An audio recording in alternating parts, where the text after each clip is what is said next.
Ayan, magandang araw po sa lahat, no? Yan, kumusta po ang lahat? Sana po ay nasa mabuting kalagayan po tayo, no? Yan po natin, no? Alamin po natin sa video ito, no? Kung alin po dito ang mataas po na value. Yan, kung hindi nyo po ito nagustuhan itong video ito, ay skip nyo lamang po para hindi na kayo maagambala pa, no? At hindi na rin po masayang yung oras nyo, no? At yung gusto naman po na makapagbenta po ng kanilang coins yan, tuloy nyo lamang po mga guys. Baka sakali po ay kayo na rin po ang mabilhan po ng mga coins na collection coins po ito, no? Ayan, ito po mga guys, makikita po natin, no? 5 peso na BSP series, no? At saka ito old coins, no? At kalabaw na malaking kalabaw po 1985. At dito naman po sa 25 cent, no? At ito po ay sa suklukayan po na hindi na po natin ito nagagamit sa ngayon, no? Meron lamang po dito na isa na ginagamit pa po natin at mabili pa po sa tindahan. Yan. Yan.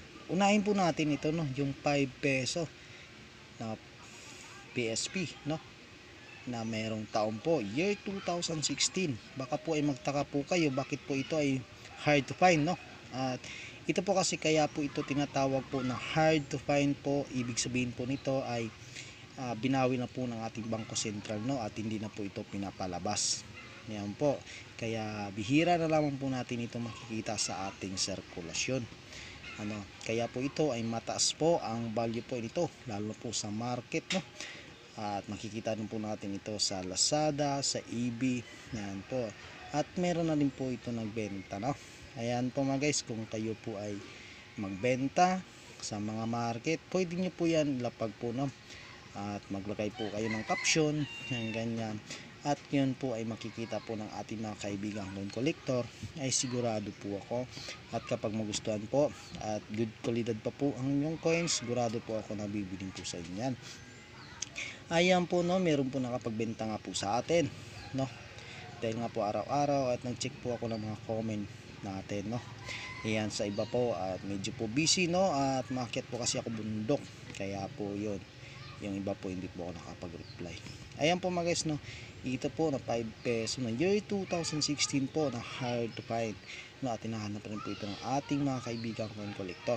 At ito po mga guys, no, at binibili ko po ito sa lagang 1,000 up to 3,000 pesos.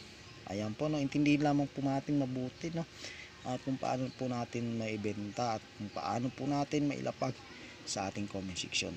Ayan po mga guys, no, at ito naman po tayo sa 1985, no, sa kalabaw. Kung meron kayong kalabaw po, dapat po itingnan po natin mabuti kung may gas-gas pa yan o wala, no, at good condition po siya. At ito naman po sa 25 centimo, no, at year 2003 na magnetic o non-magnetic po na year 2003 po yan, no. Ayan po, no, sana po naintindihan po natin mabuti para po mabilis po ang ating process, no. Ayan, mag-share lamang kayo sa ating video para po iyon po ay mapapansin po natin kagad. Ayan po mga guys, no, at salamat po sa lahat and God bless po.